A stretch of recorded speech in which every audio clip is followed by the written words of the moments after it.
Bismillahirrahmanirrahim. Assalamualaikum warahmatullahi wabarakatuh. Waalaikumsalam.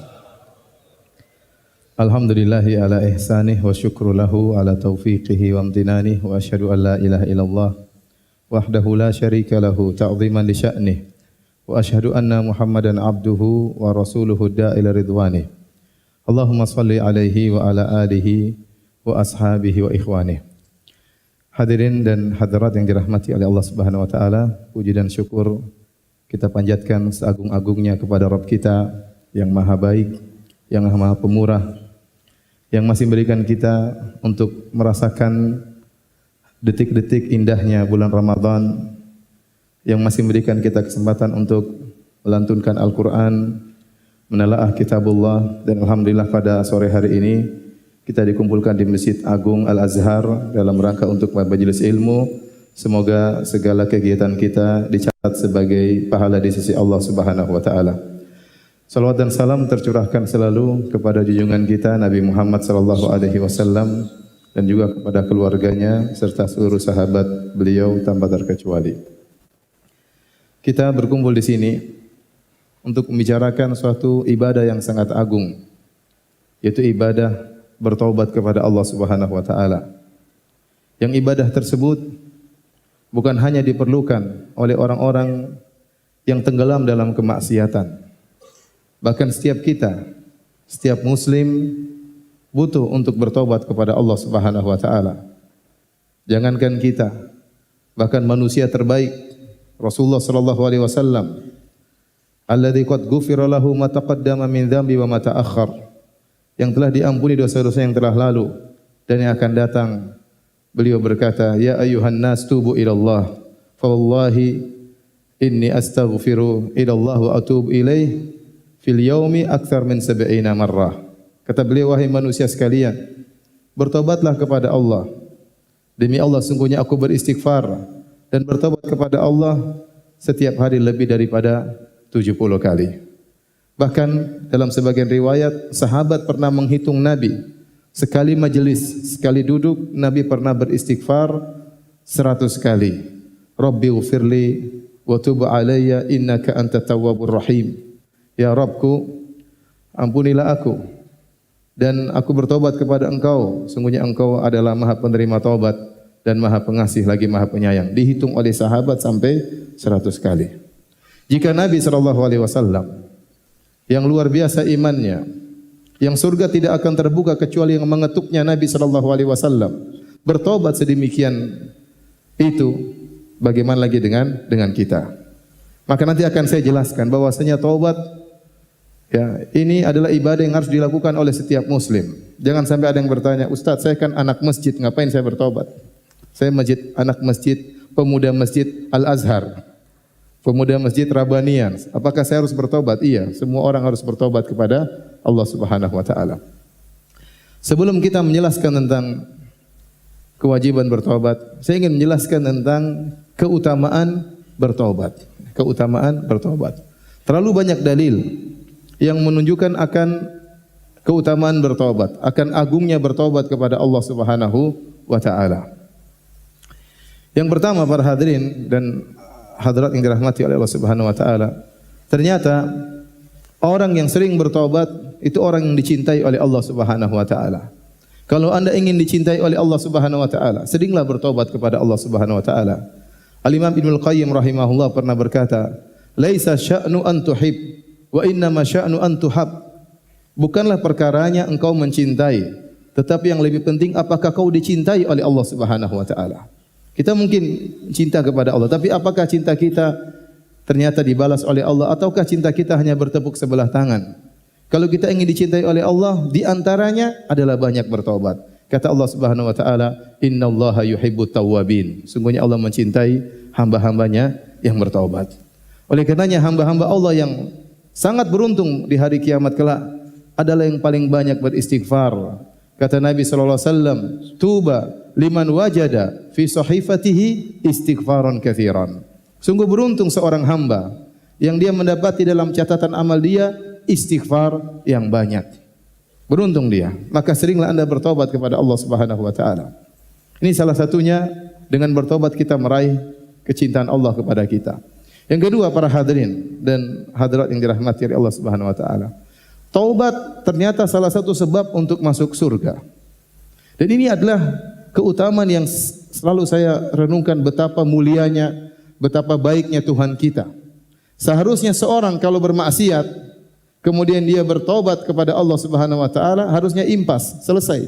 0-0, seperti orang bersalah kepada orang lain, dia minta maaf, kemudian selesai. Tetapi tidak demikian. Allah hapuskan dosa-dosanya, Allah kasih bonus, bonusnya masuk surga. Jadi ini tidak terjadi pada makhluk. Apakah ada seorang makhluk manusia kemudian kita bersalah sama dia, kemudian kita datang ke rumahnya, kita bilang, ya akhi, ya ukhti, saya punya salah, saya minta maaf sama engkau. Terus dia bilang, ya saya maafkan engkau dan ini mobil hadiah buat kamu. Apa ada seperti itu? Jawabannya enggak mungkin. Tapi Allah tidak demikian. Kalau anda bertobat kepada Allah Subhanahu wa taala, Allah ampuni dosa-dosa anda dan Allah kasih bonus masuk surga. Kata Allah Subhanahu wa taala, ya ayyuhalladzina amanu tubu ila Allahi taubatan nasuha. Asa rabbukum ay yukaffira ankum sayyi'atikum wa yudkhilakum jannatin tajri min tahtihal anhar. Wahai orang-orang yang beriman, bertaubatlah kepada Allah dengan taubatan nasuha. Niscaya Allah akan menghapuskan dosa-dosa kalian. Apakah titik? Belum, masih ada kelanjutannya. Wa yudkhilakum jannatin tajri min tahtihal anhar. Dan Allah akan masukkan kalian ke dalam surga yang mengalir di bawahnya sungai-sungai. Bayangkan betapa baik Rabb kita, betapa mulianya Rabb kita, betapa karimnya Rabb kita. Seorang bertobat kepada Allah, membangkang kepada Tuhannya, melanggar larangan-larangannya, kemudian dia kembali kepada Allah. Allah ampuni dosa-dosanya, bahkan Allah kasih bonus, Allah masukkan dalam surga Allah Subhanahu wa taala. Di antara keutamaan bertobat kepada Allah Subhanahu wa taala, orang yang bertobat didoakan oleh malaikat. Didoakan oleh malaikat. Alladzina yahmiluna al-arsya wa man hawlahu yusabbihuna bihamdi rabbihim wa yu'minuna bihi wa yastaghfiruna lilladzina amanu Rabbana wasi'ta kulla syai'in rahmatan wa ilma faghfir lilladzina tabu. Malaikat yang mengangkat arsy Allah dan malaikat-malaikat yang ada di sekitar Allah Subhanahu wa taala mendoakan orang-orang yang bertobat. Mereka berkata, Rabbana wasi'ta kulla syai'in rahmatan wa ilma. Ya Rabb kami, sungguhnya ilmumu dan rahmatmu meliputi segala sesuatu. Faghfir lilladzina tabu. Ampunilah orang-orang yang bertobat. Yang doakan bukan manusia lagi. Yang doakan para malaikat, bahkan malaikat-malaikat spesial, malaikat-malaikat yang memikul arsy Allah Subhanahu wa taala. Mereka menyempatkan diri untuk mendoakan orang-orang yang bertobat kepada Allah Subhanahu wa taala. Dan masih banyak lagi keutamaan-keutamaan bertobat kepada Allah Subhanahu wa taala. Yang ini semua menunjukkan bahwasanya taubat adalah ibadah yang agung, ibadah yang sangat mulia, ibadah yang sangat dicintai oleh Allah Subhanahu wa taala. Karenanya, ya, Allah mentakdirkan manusia memiliki sifat untuk berdosa. Sifat tersebut sudah bawaan dari sananya. Bagaimanapun dia berusaha untuk bertakwa kepada Allah, pasti suatu saat dia akan menyimpang. Kata Nabi sallallahu alaihi wasallam, istaqimu wa lan tuhsuh. Istiqamalah kalian dan kalian tidak akan mampu, kata Nabi sallallahu alaihi wasallam. Dalam ayat kata Allah, wa ya qaumi astaghfiru rabbakum tsumma tubu ilaihi. Ya. Wahai manusia sekalian, ya, beristiqamalah kalian. Namun karena kalian tidak mampu untuk istiqamah selamanya, maka jangan lupa sertakan dengan bertobat kepada Allah Subhanahu wa taala. Waktu Nabi sallallahu alaihi wasallam berkata kepada salah seorang sahabat, kata Nabi sallallahu alaihi wasallam, ittaqillaha haitsu ma kunt. Bertakwalah engkau kepada Allah, ya, dimanapun engkau berada dan kapanpun. Setelah itu kata Nabi sallallahu alaihi wasallam, wa atbi'is sayyi'atal hasanah. Setelah itu kalau kau melakukan keburukan, maka sertakanlah dengan kebaikan. Kenapa? Karena seorang bagaimanapun dia berusaha untuk bertakwa semaksimal mungkin, pasti ada suatu saat dia akan bersalah, pasti ada suatu saat dia akan menyimpang, dan saat itu dia harus kembali kepada Allah Subhanahu wa taala. Jadi sifat berdosa adalah sifat yang menyertai seorang manusia. Dan dalam hadis kata Nabi sallallahu alaihi wasallam, kullu bani Adam khata'. Seluruh anak Adam khata'. Khata' itu sifat mubalaghah yang menunjukkan sering berdosa. Seluruh anak Adam sering berdosa, ya. Kemudian kata Nabi, wa khairul khatta'ina at-tawwabun, dan sebaik-baik hamba yang sering berdosa adalah yang sering bertobat kepada Allah Subhanahu wa taala. Dalam hadis qudsi Allah berfirman, "Ya ibadi, innakum tukhti'una bil-laili wan-nahar." Wahai hamba-hambaku, kalian senantiasa berbuat dosa siang dan malam. Ya. Kalau seorang berdosa, itu sifat manusiawi. Yang celaka kalau dia tidak bertobat kepada Allah Subhanahu wa taala, itu yang celaka. Tapi kalau dia kembali kepada Allah Subhanahu wa taala, dia menjadi mulia di sisi Allah Subhanahu wa taala. Karenanya dalam satu hadis Rasulullah SAW menjelaskan, seandainya manusia tidak berdosa, tidak bersalah, Allah akan musnahkan mereka. Dalam Sahih Muslim kata Nabi sallallahu alaihi wasallam, "Lau lam tuznibu la dhahaballahu bikum." Kalau kalian tidak bersalah, tidak berdosa, niscaya Allah akan memusnahkan kalian. Tsumma jaa'a biqaumin yuznibun. Lantas Allah akan datangkan makhluk yang baru, manusia-manusia yang baru yang mereka berdosa. Fayastaghfirunallah, kemudian mereka bertaubat kepada Allah, fayaghfirullahu lahum. Lantas Allah ampuni dosa-dosa mereka. Jadi ibadah taubat ini ibadah yang dicintai oleh Allah Subhanahu wa taala. Sehingga Allah mentakdirkan sebagian hamba-hambanya terjerumus dalam kesalahan. Buat apa? Agar mereka bertaubat kepada Allah Subhanahu wa taala. Kenapa para hadirin hadirat yang dirahmati Allah Subhanahu wa taala? Ibadah ini sangat dicintai oleh Allah. Karena tatkala seorang hamba bertobat kepada Allah, dia akan tahu tentang mulianya sifat-sifat Allah Subhanahu wa taala. Akan tampak rahasia sifat-sifat Allah yang sangat luar biasa. Nama-nama Allah yang terindah, Asma'ullahul Husna. Di antaranya, dengan dia berdosa, dia tahu Allah adalah Ghaffar, Maha Pengampun lagi Maha Penyayang. Dia tahu. Kalau dia tidak berdosa, dia tidak mengerti tentang makna Al-Ghaffar, Allah Maha Pengampun. Dengan dia berdosa, dia tahu bahwasanya Allah Ar-Rahim, sangat penyayang, lebih sayang daripada seorang ibu terhadap anaknya.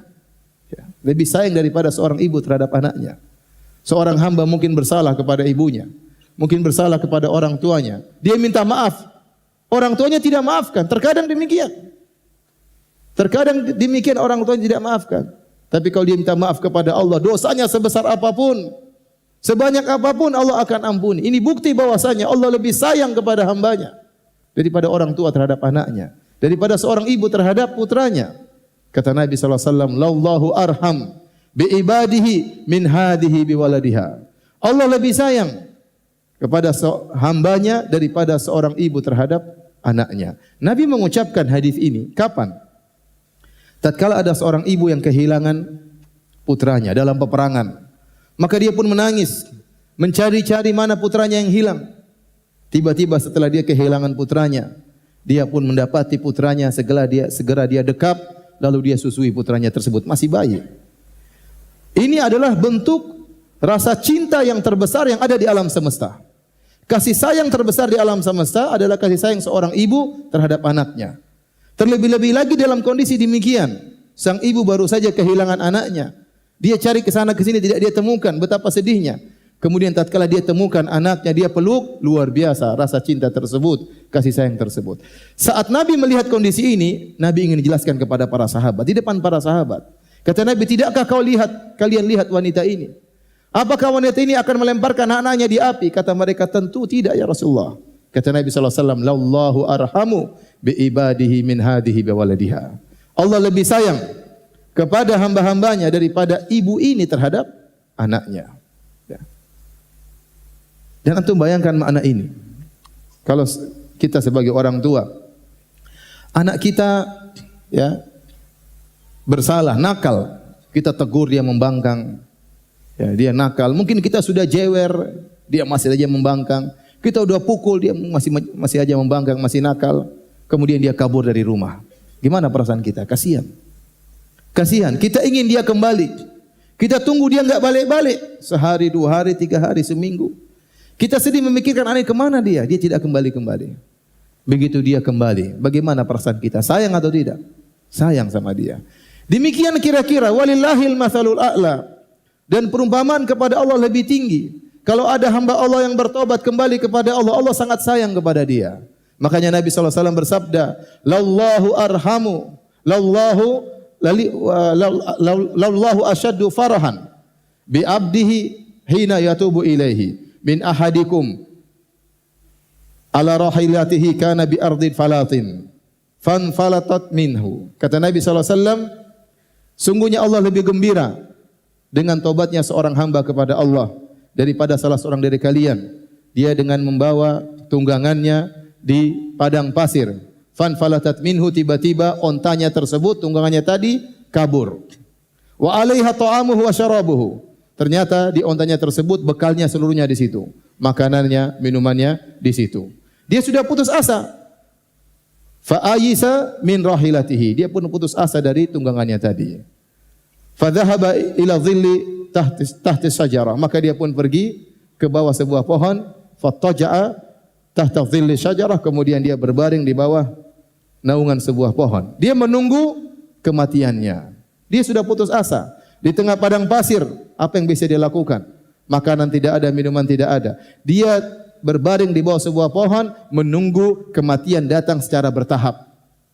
Mulai kehausan, mulai kelaparan, kemudian dia sudah yakin dia akan meninggal dunia. Fa bainama huwa kadzalik, tatkala dia sedang menanti kematiannya, idh huwa biha qa'imah, tiba-tiba ontanya tadi ada, datang. Wa 'alaiha ta'amu wa syarabu, ternyata makanan dan minumnya masih lengkap. Maka dia langsung begitu gembiranya, fa akhadha bi khitamiha, lantas dia memegang tali kekang onta tersebut, saking bahagianya dia berkata, Allahumma anta abdi wa ana rabbuk, ya Allah, sungguh engkau adalah hambaku dan aku Tuhanmu ya Allah ya.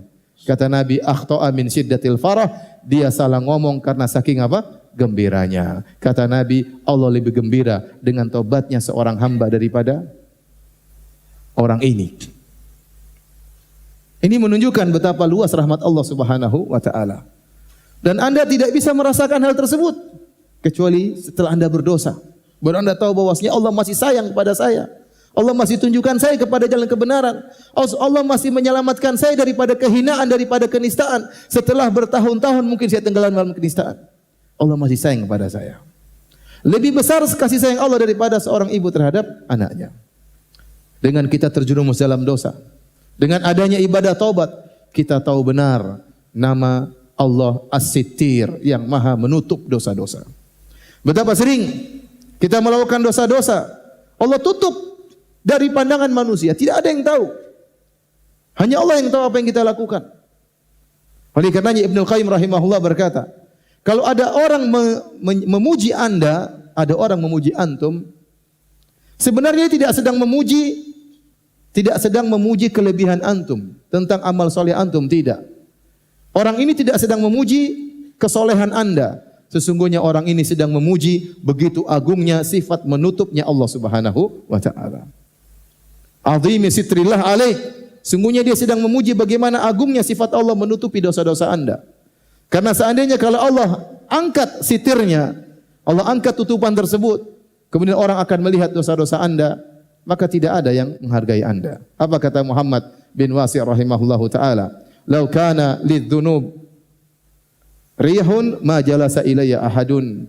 Kalau seandainya dosa-dosa itu ada aromanya, maka tidak seorang pun yang akan mau duduk dengan saya. Tetapi Anda dimuliakan oleh orang, Anda dipuji oleh orang bukan karena amal soleh Anda, tetapi karena agungnya sifat Allah yang telah menutupi dosa-dosa Anda. Ya. Sehingga Anda ngerti tentang makna sitir, yang maha menutupi. Kemudian dengan seorang berdosa, dia bertobat kepada Allah Subhanahu wa taala, dia tahu tentang nama Allah Al-Halim. Apa itu Al-Halim? Al-Halim itu artinya bisa dia membalas tapi dia tunda. Bisa dia membalas tapi dia tunda. Itu namanya Halim, seorang yang halim. Dia bisa balas tapi dia tunda. Dia maafkan, nanti saja. Dia maafkan. Betapa sering kita melakukan maksiat tatkala di hadapan banyak orang, terlebih-lebih tatkala bersendirian. Allah bisa saja mencabut nyawa kita tatkala itu. Tapi Allah tidak cabut. Allah tidak cabut. Allah sayang sama kita, masih diberi kesempatan untuk bertobat kepada Allah Subhanahu wa taala. Kita lihat banyak orang yang sedang joget-joget tahu-tahu meninggal dunia. Ya, sedang nyanyi-nyanyi tahu-tahu meninggal dunia. Yang sedang berzina tahu-tahu meninggal dunia. Banyak orang seperti itu, banyak. Waliyadzubillah. Ya. Sedang bermaksiat, sedang membangkang perintah Allah, tahu-tahu dicabut nyawanya oleh Allah Subhanahu wa taala. betapa sering kita bermaksiat kepada Allah Subhanahu wa taala. Tidak ada yang lihat dan Allah tidak cabut nyawa kita. Allah Al-Halim yang Maha menunda siksaan padahal Allah mampu untuk segera membalas kapan saja Allah kehendaki. Tujuannya apa? Agar Anda kembali kepada Allah Subhanahu wa taala. Kemudian dengan bertaubat kita tahu nama Allah At-Tawwab. Apa itu At-Tawwab? Zat yang Maha menerima taubat dan zat yang Maha mengilhamkan taubat kepada seorang hamba. Kalau Allah tidak berilham kepada kita untuk bertobat, kita tidak bakalan bertobat. Banyak orang di antara kita yang benar-benar tenggelam dalam kemaksiatan, lupa dengan akhirat, tenggelam dengan dunia kemaksiatan. Entah zina, entah morfin, entah khamar, entah wanita, entah musik-musikan, entah apa saja, tenggelam dalam kenistaan. Subhanallah, tiba-tiba Allah ilhamkan kepada dia untuk bertobat. Makanya Allah berfirman, "Tsumma taba 'alaihim liyatubu." Kemudian Allah mengilhamkan taubat kepada mereka agar mereka bertobat. Tsumma taba 'alaihim, itu Allah ilhamkan taubat kepada mereka liyatubu, agar mereka bertobat. Ternyata kita tergerak untuk bertobat juga ilham dari Allah Subhanahu wa taala. Ini semua adalah hikmah dari seorang terjerumus dalam dosa. Dari ibadah taubat kepada Allah Subhanahu wa taala. Dan yang terakhir di antara hikmah dari kita terjerumus dalam dosa, yaitu bahwasanya tatkala kita ingat dosa-dosa kita, maka kita tidak merasa tinggi. Kita tidak pernah merasa ujub. Sekarang mungkin alhamdulillah Allah telah selamatkan kita dari jurang kenistaan. Allah selamatkan kita dari kemaksiatan. Kita tidak menjadi angkuh setelah itu. Kita ingat kita pernah dulu bermaksiat kepada Allah Subhanahu wa taala. Allah tutup aib-aib kita. Kita ingat dulu kita pernah berlezat-lezatan dalam kemaksiatan. Orang beriman harusnya kalau bermaksiat dia benci. Hatinya gelisah tatkala dia bermaksiat. Hatinya berontak. Tapi sebagian kita tatkala bermaksiat bukan hatinya berontak, dia benar-benar berlezat-lezat. Kata Ibnul Qayyim, orang seperti ini butuh dua taubat. Taubat kepada dosanya, taubat kepada berlezat-lezat tatkala sedang bermaksiat. Ya. Jadi dengan kita mengingat hal ini, kita tidak akan ujub. Karena sebagian orang tatkala dia beramal soleh, dia lihat saudara-saudaranya mungkin yang bermaksiat, kemudian dia menghinakan, dia merendahkan, dia merasa dirinya tinggi. Jangan ya akhi. Kasihan mereka, doakan mereka. Sebagian kita juga dulu pernah seperti mereka. Sayangi mereka. Tarik tangan mereka, ajak mereka untuk mengaji. Ajak mereka untuk kembali kepada Allah Subhanahu wa taala. Jangan buat mereka putus asa. Tebarkan rahmat Allah, sampaikan luasnya rahmat Allah Subhanahu wa taala agar mereka bertobat dan kembali kepada Allah Subhanahu wa taala. Para hadirin dan hadirat yang dirahmati oleh Allah Subhanahu wa taala, maka pada kesempatan kali ini agar kita semangat untuk bertobat kepada Allah Subhanahu wa taala, saya ingin jelaskan bahwasanya taubat itu bukan hanya untuk orang-orang yang pendosa, bukan. Bahkan orang yang saleh juga harus bertobat kepada Allah Subhanahu wa taala. Ada tiga hal yang membuat seorang harus bertobat kepada Allah Subhanahu wa taala. Yang pertama, tentunya dosa-dosa. Yang kedua, kurang bersyukur kepada Allah Subhanahu wa taala. Yang ketiga, kurang beribadah sebagaimana yang dituntut oleh Allah Subhanahu wa taala. Ini tiga perkara yang diisyaratkan oleh Ibnul Qayyim rahimahullah dalam kitabnya Madarijus Salikin. Yang pertama, karena dosa-dosa. Siapa di antara kita yang tidak ada dosanya? Contoh dosa yang tersebar, yang kita semua melakukannya, tapi kita remehkan, kita anggap biasa, kita ulang-ulang. Tapi Allah suruh bertobat dari dosa tersebut. Dosa tersebut adalah mengumbar pandangan. Allah sebutkan dalam surat An-Nur. Dan surat tersebut surat Madaniyah, bukan surat Makkiyah. Surat Madaniyah itu turun setelah Nabi berhijrah. Yang diajak berbicara oleh Allah adalah para sahabat yang mulia, orang-orang yang saleh. Berbeda tatkala fase Makkiyah. Surat Makkiyah turun biasanya konteksnya kepada orang musyrikin Arab yang kafir, yang mengingkari hari kebangkitan. Ini surat An-Nur, dalam surat tersebut Allah mengatakan, "Qul lil mu'minina yaghuddu min absarihim wa yahfadhu furujahum wa yahfadhu furujahum dzalika azka lahum innallaha khabirum bima yasnaun wa qul lil mu'minati yaghuddna min absarihinna wa yahfadhna furujahun." Katakanlah kepada lelaki-lelaki beriman, yang Allah panggil orang-orang beriman. Agar mereka menundukkan sebagian pandangan mereka dan agar mereka menjaga kemaluan mereka. Itu lebih suci bagi mereka. Sungguhnya Allah khabirum bima yasnaun. Allah Maha mengetahui apa yang mereka lakukan. Lirikan mata mereka Allah tahu. Ya alamu kha'inatal a'yun. Allah mengetahui pengkhianatan lirikan mata. Jangankan lirikan mata, kata Allah, wa ma tukhfi sudur, apa yang disembunyikan dalam dada manusia Allah tahu. Jadi yakinlah, kalau Anda melirik wanita yang haram untuk dilihat, melihat aurat wanita yang tersingkap, Anda sengaja melihat, maka Allah catat langsung. Jangankan lirikan mata, yang terbetik dalam hati pun Allah catat. Anda dengki, Allah catat. Anda hasad, Allah catat. Su'udzon, Anda sombong, dicatat oleh Allah Subhanahu wa taala. Bagaimana lagi dengan gerakan yang terlihat, gerakan lirikan mata. Di akhir ayat kata Allah Subhanahu wa taala, "Wa tubu ila Allahi jami'an ayyuhal mu'minun la'allakum tuflihun." Maka hendaknya kalian seluruhnya bertobat kepada Allah, wahai orang yang beriman, semoga kalian beruntung. Kata Syekh Ibnu Utsaimin rahimahullah, ini ayat menunjukkan wajibnya seorang bertobat dari mengumbar pandangan. Sekarang siapa di antara kita yang bisa selamat dari dosa ini? Selama punya HP ya pasti maksiat ya. Di jalan-jalan kita lihat maksiat. Iklan HP, HP-nya kecil, ceweknya gede. Iklan apa lagi? Iklan minuman, minumannya kecil, ceweknya apa? Gede. Semuanya cewek sekarang. Kita enggak lihat ya, pasti lihat. Ya. Kalau naik busway atau naik kendaraan umum, suruh tundukkan pandangan. Tundukkan ke bawah lebih parah daripada ke depan parah, bawah lebih parah. Astagfirullah, astagfirullah, lama-lama alhamdulillah. Siapa yang bisa menghindarkan dari dosa pandangan? Lihat HP, sekarang menonton ceramah YouTube nih, mau cari Ustadz Firanda YouTube. Sampingnya cewek-cewek. Kanan kiri kan, astagfirullah, alhamdulillah, astagfirullah, alhamdulillah. Subhanallah, benar. Kalau dulu orang bilang, kalau ingin selamat dari dosa jangan keluar rumah. Dalam rumah saja selamat. Sekarang tidak. Dalam rumah lebih bahaya. Berteman dengan HP. Selama internet jalan, sudah, lihat macam-macam. Ya. Terus kita tidak mau bertobat. Wong dosa pandangan saja banyak, kita lihat tiap hari. Bulan Ramadan, kita bermaksiat. Pahala puasa kita kena roaming. Gara-gara kita melihat hal tersebut. Terkadang roaming lokal, terkadang roaming internasional. Tergantung apa yang kita lihat. Belum kita bicara tentang dosa yang lain, dosa yang berkaitan dengan telinga. Kita mendengar ghibah, namimah, kita mendengar adu domba, kita ikut menyebarkan berita yang mengadu domba, kita menyebarkan berita yang buat orang berprasangka buruk, kita ikut menyebarkan hoaks, dusta. Di bulan Ramadan ikut-ikutan. Belum lisan.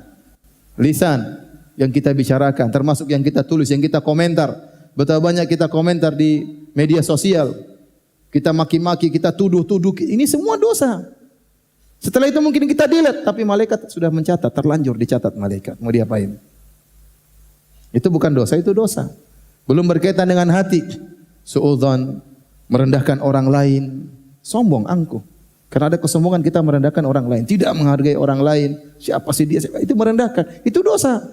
La yadkhulul jannata man kana fi qalbihi mithqalu dzarratin min kibr. Tidak masuk surga orang dalam hatinya ada kesombongan meskipun sebesar zarrah. Jadi untuk satu poin saja untuk wajib bertobat kita sudah melakukannya. Ini yang pertama, maksiat. Yang kedua, hal yang membuat kita wajib untuk bertobat adalah ternyata nikmat-nikmat yang Allah berikan kepada kita ini harus kita syukuri. Harus kita syukuri, dan ternyata memang kita kurang bersyukur kepada Allah Subhanahu wa taala. Namun Allah Maha Pengampun. Makanya Allah Subhanahu wa taala berfirman, "Wa in ta'uddu nikmatallahi la tuhsuha. Innal insana ladzalumun kafar." Kata Allah, kalau kalian menghitung nikmat-nikmat yang Allah berikan kepada kalian, kalian tidak bakalan mampu. Nikmat terlalu banyak ya akhi, banyak.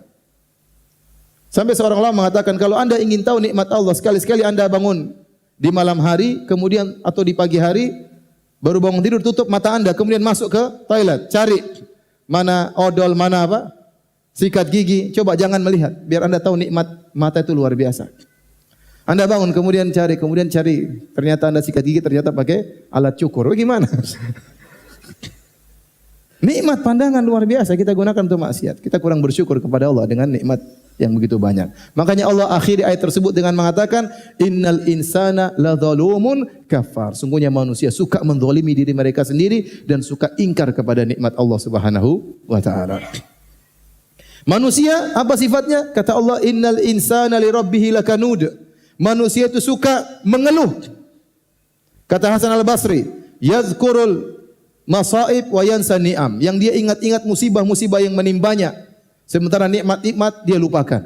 Dia baru sakit sehari, sementara ini setahun penuh dia sehat, dia lupa. Aduh, saya begini, mengeluh terus kemana-mana ketemu orang mengeluh. Baru hari ini dia mungkin mobilnya macet, masuk bengkel, banyak kerjaan dia akhirnya terbengkalai. Dia marah-marah, dia ngeluh-ngeluh. Selama ini mobilnya lancar-lancar, tidak pernah dia ingat. Baru sehari diomelin sama istrinya. Biasanya tidak diomelin. Apalagi yang diomelin setiap hari. Jadi ada orang seperti itu yang dia kerjanya mengeluh. Dia kurang bersyukur kepada Allah. Makanya di ayat yang lain kata Allah, wa in ta'uddu. Kalau tadi dalam surat Ibrahim, kalau sekarang dalam surat An-Nahl kata Allah, wa in ta'uddu ni'matallahi la tuhsuha innallaha laghafurur rahim. Kalau kalian menghitung nikmat-nikmat Allah, kalian tidak akan bisa menghitungnya. Sungguhnya Allah Maha Pengampun lagi Maha Penyayang. Allah tahu kalian tidak bakalan mampu untuk mensyukuri nikmat-nikmat tersebut. Makanya disyariatkan kita salat duha. Ya, kenapa ada 360 sendi? Setiap kita bangun pagi sehat. Allah suruh kita salat, Nabi suruh kita salat 2 rakaat untuk mensyukuri nikmat tersebut. Untuk bayangkan kalau kita bangun pagi kemudian ternyata engsel kita sakit, luar biasa sakitnya. Itu nikmat yang terkadang sering kita rasakan tapi seakan-akan itu sudah tugasnya Allah. Seakan-akan memang Allah sudah tugasnya harus membuat saya, ya, padahal itu nikmat yang Allah berikan setiap hari. Allah perbarui, Allah perbarui, Allah perbarui. Tapi kita tidak merasakan hal ini. Perasaan kita seakan-akan ini kewajiban Allah, memang harusnya demikian. Sehingga kita akhirnya kurang bersyukur. Makanya di antara doa kalau kita keluar dari WC, apa doanya? Ghufranaka. Ghufranaka. Artinya apa? Ya Allah, aku mohon ampunanmu. Kata para ulama, kenapa seorang tatkala dalam WC dia berhasil mengeluarkan kotorannya, ya, itu karunia dari Allah Subhanahu wa taala. Seandainya Allah membuat kotoran tersebut tidak keluar, maka dia bisa mati, dia bisa sakit dan akhirnya meninggal dunia. Maka tatkala dia keluar dari toilet dia mengatakan ghufranaka, dia mengatakan ya Allah, aku tidak mampu mensyukuri nikmat-Mu dengan yang seharusnya. Maka dari sisi ini kita harus bertobat kepada Allah Subhanahu wa taala. Apalagi sebagian antum, sebagian ikhwan Masya Allah diberi rumah oleh Allah Subhanahu wa taala, diberi pekerjaan oleh Allah Subhanahu wa taala, diberi istri oleh Allah Subhanahu wa taala, ya. Diberi kenikmatan ikut pengajian, diberi kenikmatan untuk membaca Al-Qur'an. Ini nikmat yang luar biasa. Kewajiban kita untuk mensyukuri dan kita pasti tidak pandai mensyukuri nikmat Allah Subhanahu wa taala. Pasti ada yang kurang. Dari sisi ini kita wajib untuk bertobat kepada Allah Subhanahu wa taala. Dari sisi yang ketiga, kata Ibnu Qayyim rahimahullahu taala, yaitu dari kurangnya kita bisa beribadah kepada Allah dengan yang semestinya. Makanya tatkala kita selesai salat, kita langsung apa? Astaghfirullah, astaghfirullah, astaghfirullah. Kenapa? Karena kita tahu waktu kita salat pasti banyak kekurangannya. Kita sering tidak khusyuk. Padahal kata Allah, wa aqimis salata li dzikri. Salatlah untuk mengingatku. Sering kita lagi salat, kita ingat macam-macam. Ya. Allahu Akbar. Kalau kita salat subuh, kita rencanakan nanti pagi mau kemana. Kapan mikirnya? Tatkala salat subuh. Nanti salat isya kita evaluasi. Tadi kita banyak orang seperti itu. Ya. Kalau antum tidak percaya, ini saya sering sampaikan. Antum tidak percaya, antum nanti kalau salat isya hari ini, antum tanya sama teman yang salat samping antum, tadi imam baca apa? Rakaat pertama, rakaat kedua. Banyak orang yang lupa. Benar. Tadi baca apa ya? Lupa ya. Saking khusyuknya, Allahu Akbar, tahu-tahu Assalamualaikum warahmatullahi wabarakatuh. Lupa. Sampai ada cerita seorang di Saudi, saya pernah dengar cerita seorang syekh, dia cerita, dia pergi ke suatu masjid. Entah solat maghrib, entah solat isya. Setelah itu dia minta izin sama Pak Imam, dia bilang, Pak Imam saya mau tanya kepada jamaah, yang bisa jawab saya kasih hadiah. Wahai jamaah sekalian, siapa yang bisa sebutkan? Tadi imam rakaat pertama baca surat apa, rakaat kedua baca surat apa? Jamaah semua diam. Kata dia, jangan bikin malu jamaah. Siapa yang masih ingat? Tadi imam rakaat pertama baca surat apa, rakaat kedua baca surat apa? Enggak ada yang jawab. Akhirnya ada anak kecil angkat tangan. Saya, oh sini sini. Bikin malu, kasih malu om-om itu. Mereka tidak tahu jawab. Kamu, ayo sebutkan apa jawabannya. Rakaat pertama apa? Rakaat pertama Al-Fatihah. Rakaat kedua Al-Fatihah. Ternyata benar ya, dua-duanya Al-Fatihah. Jadi ini bukti bahwasanya kita sering lupa tatkala sedang salat. Ya. Kita ingat barang hilang tatkala sedang salat dan ada setan yang mengingatkan kita. Ya. Kita ingat utang belum kita tagih tatkala kapan? Tatkala salat. Maka pantas ketika salat selesai langsung yang kita buka dengan apa? Astaghfirullah, astaghfirullah, astaghfirullah. Dan yang menakjubkan Nabi SAW, Nabi sekitar 23 tahun beliau berdakwah. Dan seluruh kegiatan beliau karena Allah. Tidaklah beliau duduk, tidaklah beliau berdiri, tidaklah beliau tidur kecuali karena Allah. Tidaklah beliau berucap, tidaklah beliau berdiam kecuali karena Allah Subhanahu wa taala. Tidaklah beliau marah kecuali karena Allah Subhanahu wa taala. Dengan peperangan yang begitu banyak peperangan, dengan musibah yang begitu banyak beliau alami, semuanya karena Allah Subhanahu wa taala. Ternyata di akhir hayat Allah turunkan surat yang terakhir, "Idza jaa nasrullahi wal fath wa ra'aitan nasa yadkhuluna fi dinillahi afwaja fasabbih bihamdi rabbika wastaghfirhu innahu kana tawwaba." Tatkala telah datang pertolongan Allah dan kemenangan, artinya engkau sudah berhasil wahai Muhammad. Orang semua sudah masuk Islam. Yadkhuluna fi dinillahi afwaja, orang semua masuk Islam. Nabi gembira, senang. Tapi apa kata Allah? Bertasbihlah kepada Rabbmu dan beristighfarlah. Di akhir hayat Nabi, sementara Nabi sudah begitu berhasil, Allah masih suruh Nabi untuk beristighfar. Maka setelah itu Rasulullah SAW kalau sujud atau ruku, beliau berdoa, Subhanakallahumma Rabbana wa bihamdika Allahumma ghufirli. Beliau beristighfar dalam ruku dan sujud beliau. Maksudnya apa? Dari sisi ini, ya, kita sadar bahwasanya ibadah kita ini sangat kurang. Kita kurang baca Quran, kita kurang salat malam, ya, kita kurang berzikir kepada Allah Subhanahu wa taala. Kalau salat juga pikirannya kemana-mana, ya. Kalau berzikir pikirannya kemana-mana, kita kurang mengagungkan Allah sebagaimana mestinya. Dari sisi ini pun kita harus bertobat kepada Allah Subhanahu wa taala. Dari sini kita sadar para hadirin dan hadirat bahwasanya kewajiban taubat itu bukan cuma orang-orang yang berdosa saja. Bahkan kita seluruhnya, siapapun dia, apakah dia ustadz, apakah dia ulama, bahkan Nabi saja bertobat kepada Allah Subhanahu wa taala, apalagi orang-orang yang selain mereka di bawah mereka. Masih ada waktu kah? Masih. Baik, terakhir karena waktu kita sampai jam 5, saya ingin menyampaikan tentang luasnya rahmat Allah Subhanahu wa taala. Bahwasanya Allah itu Maha Pengampun, Maha Penyayang. Cukup tadi saya sebutkan, Allahu ya arhamu bi ibadihi min hadhi bi waladiyah. Allah lebih sayang kepada hamba-hambanya daripada seorang ibu terhadap anaknya. Betapapun besar maksiat yang kita lakukan, maka Allah akan Maha mengampuni. Di antara nama-nama Allah, Ghaffar, Ghafur, Ghafir. 3 nama ini, Ghaffar, Ghafur dan Ghafir. Ghafiri dzambi, ya. Ini menunjukkan bahwasanya Allah Subhanahu wa taala Maha mengampuni dosa. Sebanyak apapun dosa tersebut, bervariasi dosa tersebut, berulang-ulang dosa tersebut, enggak ada masalah bagi Allah. Sebanyak apapun dilakukan, sebesar apapun dosa tersebut, berulang-ulang pun ringan bagi Allah untuk mengampuni. Jika seorang hamba kembali kepada Allah Subhanahu wa taala. Tidak ada yang besar bagi Allah. Ya, seorang pernah berkata, "Ya Rabbi, in azumat dzunubi kathratan wa laqad alimtu bi anna afwaka a'zamu." Ya Rabbku, meskipun dosaku saya tahu sangat banyak, tapi saya tahu ampunanmu lebih luas daripada dosa-dosaku. Bahkan seorang salaf pernah ada yang berdoa, "Ya Allah, ampunilah dosa-dosaku yang banyak ini dengan sedikit ampunanmu." Kenapa? Dia tahu sedikit ampunan Allah sudah bisa mengampuni segala dosa-dosa yang begitu banyak. Karena Allah afuun, Maha Pengampun. Contoh bahwasanya Allah Maha Pengampun. Allah sebutkan kisah dalam Al-Quran. Kisah Ashabul Ukhdud. Raja yang kemudian dia murka, lantas dia membakar hidup-hidup orang-orang beriman, mukminin maupun mukminat, lelaki maupun wanita, orang tua maupun anak kecil, ya, dewasa, masih remaja, semuanya dia bakar ribuan orang. Kemudian apa? Wahum 'alaiha qu'ud. Sambil duduk, nongkrong, menyaksikan mereka disiksa dalam kondisi senang, nonton orang-orang disiksa. dibakar hidup-hidup. Yang dibunuh adalah orang-orang beriman. Allah Subhanahu wa taala sebutkan, "Innal ladzina fatanul mu'minina wal mu'minat." Sungguhnya orang-orang yang telah membakar hidup-hidup kaum mukminin kaum mukminat.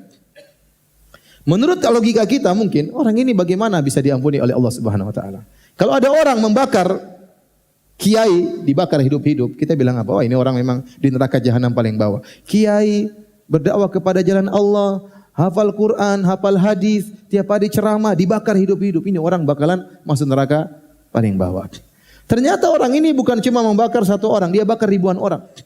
Anak kecil dia bakar, orang tua, laki-laki, perempuan. Apakah mereka masih mungkin diterima taubatnya? Jawabannya iya. Kata Allah, "Innal ladzina fatanul mu'minina wal mu'minat tsumma lam yatubu falahum adzabu jahannam wa lahum adzabul hariq." Sungguhnya orang-orang yang telah membakar kaum mukminin kaum mukminat, kemudian mereka tidak bertobat, bagi mereka adab yang pedih, bagi mereka adab yang membakar. Jadi Allah kasih syarat. Kalau mereka tidak bertobat baru dibakar oleh Allah Subhanahu wa taala. Berarti apa? Kalau mereka bertobat diterima atau tidak? Diterima oleh Allah Subhanahu wa taala. Makanya Hasan Al-Basri tatkala membaca ayat ini dia berkata, "Unzuru ila karamillah." Lihatlah kepada mulianya dan baiknya Allah. Qatalu awliya Allah, mereka telah membunuh wali-wali Allah, namun Allah masih menyuruh mereka, menganjurkan mereka untuk bertobat kepada Allah Subhanahu wa taala. Contoh lagi, Fir'aun. Fir'aun ngaku sebagai Tuhan. Tidak ada manusia paling brengsek dan kurang ajar seperti apa? Fir'aun, ya. Tidak usah jauh-jauh. Anda misalnya bos, Anda yang bikin perusahaan, Anda punya anak buah banyak. Terus ada anak yang Anda rawat sampai kemudian dia besar, tahu-tahu dia mengaku saya yang bos. Mungkin Anda ambil pistol tembak orang ini. Sembarang aja. Paling tidak Anda pukul lah. Kurang ajar, enggak tahu diri, enggak beradab, ya. Ini Fir'aun yang Allah ciptakan dia dari masih kecil, masih ingusan, kemudian tumbuh berkembang. Setelah dia dewasa dia mengatakan dia Tuhan alam semesta. Tapi apakah Allah kirim petir halilintar bakar dia? Tidak. Allah masih kirim nabi yang mulia. Bahkan bukan cuma satu nabi, dua nabi. Nabi Musa dan Harun. Dan Allah berkata, "Faqula lahu qawlan layyinan." Sampaikanlah kepada Fir'aun dengan kata-kata yang lembut. La'allahu yatadzakkaru aw yakhsha. Siapa tahu dia ingat, siapa tahu dia takut, siapa tahu dia sadar. Maha baik Allah Subhanahu wa taala. Saya tanya sama antum, seandainya Fir'aun bertobat, diampuni oleh Allah atau tidak? Diampuni. Padahal kurang ajar seperti itu. Ngaku sebagai Tuhan. Tidak ada yang lebih kurang ajar daripada Fir'aun. Ya. Tetapi ternyata dia tidak bertobat kepada Allah Subhanahu wa taala. Tapi seandainya dia bertobat, Allah akan terima taubatnya. Contoh lagi, para penyihir Fir'aun. Yang didatangkan oleh Fir'aun, puluhan penyihir untuk berduel melawan Nabi Musa alaihissalam. Bayangkan, datang pekerjaan mereka, profesi mereka adalah penyihir. Syirik, dosa yang tidak mungkin diampuni oleh Allah Subhanahu wa taala. Cari nafkah dengan menjadi penyihir. Cari nafkah dengan syirik. Datang untuk menantang Rasul Allah, Tuhan, utusan Allah Subhanahu wa taala. Kemudian tatkala berduel dengan Nabi Musa, puluhan tahun mereka adalah penyihir. Tiba-tiba mereka kalah dan tiba-tiba mereka sadar bahwasanya Nabi Musa adalah seorang Rasul. Lantas mereka bertobat, mereka beriman cuma sebentar. Kemudian mereka dibunuh oleh Fir'aun. Ternyata mereka masuk surga. Bayangkan, kekufuran yang selama puluhan tahun tersebut dihapuskan dengan iman yang hanya sebentar. Menunjukkan Allah Maha penerima taubat. Kisah lagi dalam hadis, kisah pembunuh 100 nyawa. Setelah dia membunuh 99 nyawa, dia mencari orang yang paling alim. Ternyata dia ditunjukkan kepada orang yang ahli ibadah. Maka dia bertanya, "Wahai ahli ibadah, saya sudah membunuh 99 orang. Apakah masih mungkin Allah mengampuni saya?" Kata ahli ibadah ini, "Enggak mungkin." Kenapa ahli ibadah ini berfatwa dengan perasaan, bukan dengan dalil? Dan banyak orang seperti itu, berfatwa pakai apa? Perasaan, pakai logika, pakai akal. Tidak, Anda kalau berfatwa harus dengan apa? Dalil. Maka dia bilang kau tidak mungkin diampuni. Maka orang ini pun ngamuk, ahli ibadah terus dipenggal lagi. Jadilah 100 orang. Coba bayangkan orang ini jahatnya luar biasa. Ustaz, saya mau tanya Ustaz. Haram atau tidak Ustaz? Haram atau tidak? Ya enggak, nanti saya pikir dulu lah. Bila haram dipenggal kepalanya ya. Kira-kira orang itu seperti itu. Ternyata dia ketemu dengan orang berilmu. Maka orang berilmu tersebut mengatakan kau masih bisa diampuni. Dengan syarat pergilah ke kampung lain. beribadahlah kepada Allah dengan orang-orang kampung di situ. Ini isyarat. Bosnya kalau bertobat harus meninggalkan masa lalu. Meninggalkan komunitas yang membawa dia kepada kemaksiatan. Meninggalkan sebab-sebab yang bisa menggiring dia kembali kepada kemaksiatan. Kemudian dia pergi kepada kampung tersebut. Dia meninggal di tengah jalan. Belum sempat sholat, belum sempat ibadah. Ternyata dimasukkan oleh Allah dalam surga. Ya. Masih ada satu lagi. Ya. Kisah tentang dua orang yang bersahabat dari orang-orang terdahulu. Yang satu tukang maksiat, yang satu tukang ibadah. Setiap tukang ibadah ketemu dengan tukang maksiat, dia tegur, ya hadza aqsir. Wahai berhenti, fulan berhentilah dari maksiatmu. Dia bernahi mungkar. Tapi tukang maksiat cuek aja. Kemudian kalau ketemu lagi ditegur lagi, wahai hadza aqsir. Wahai fulan berhentilah dari maksiatmu. Tapi dia cuek lagi. Terus sampai satu hari pelaku maksiat ini melakukan dosa yang luar biasa. Maka akhirnya saudaranya tadi tegur. Ya hadza aqsir, wahai fulan berhentilah dari maksiatmu. Ternyata pelaku maksiat ini bantah. Bantah dengan perkataan yang sangat menjengkelkan. Dia berkata, ya, da'ni wa rabbi, tinggalkan aku dengan Tuhanku, ngapain kau ikut-ikut campur urusanku? Abu ifta alayya raqiba, apakah Allah mengutus kamu untuk ngawasi aku? Kenapa tiap hari negur-negur saya? Kira-kira begitulah. Tinggalkan saya dengan Tuhanku, kenapa kau urusan dengan saya? Apa kau diutus oleh Tuhan untuk mengurusiku, untuk ngawasi aku? Subhanallah, ini perkataan salah dari tukang maksiat ini, salah ngomong begitu. Salah. Gara-gara dia ngomong salah seperti tersebut, akhirnya orang yang taat ini emosi. Waktu dia emosi, kemudian dia berkata, lan yaghfirallahu lak, Allah tidak akan ampuni engkau. Dia ambil kesimpulan, Allah tidak akan mengampuni apa? Engkau. Maka kemudian Allah mencabut nyawa kedua orang ini. Lalu Allah murka, Allah berkata, "Man dzalladzi yata'ala alayya alla aghfira li fulan?" Siapa yang berani-berani bersumpah aku tidak mengampuni si fulan? Qad ghafartu lahu wa ahbatu amalak. Aku telah ampuni dosa tadi, hamba tadi pelaku maksiat, dan aku gugurkan kebaikan-kebaikanmu yang tadi bersumpah Allah aku tidak akan mengampuni dia. Bayangkan, kata Abu Hurairah, takallama bi kalimatin au baqat dunyahu wa ukhrahu. Orang ini, orang taat tadi mengucapkan satu kalimat yang dia tidak pikir-pikir, pakai perasaan, pakai emosi, telah menghabiskan, membinasakan dunianya dan akhiratnya. Jadi seorang tatkala bermaksiat segera kembali kepada Allah Subhanahu wa taala dan dengan penuh husnudzon kepada Allah Subhanahu wa taala, bahwasanya Allah Maha Pengampun lagi Maha Penyayang. Tidak ada yang menghalangi dia dari Allah Subhanahu wa taala. Kalau kita berbuat salah kepada manusia, sering kali manusia tidak maafkan kita. Tapi kalau Allah Subhanahu wa taala pasti mengampuni dengan syarat Anda benar-benar bertobat kepada Allah Subhanahu wa taala, ya. Dan terakhir masih ada satu lagi. Masih ada waktu?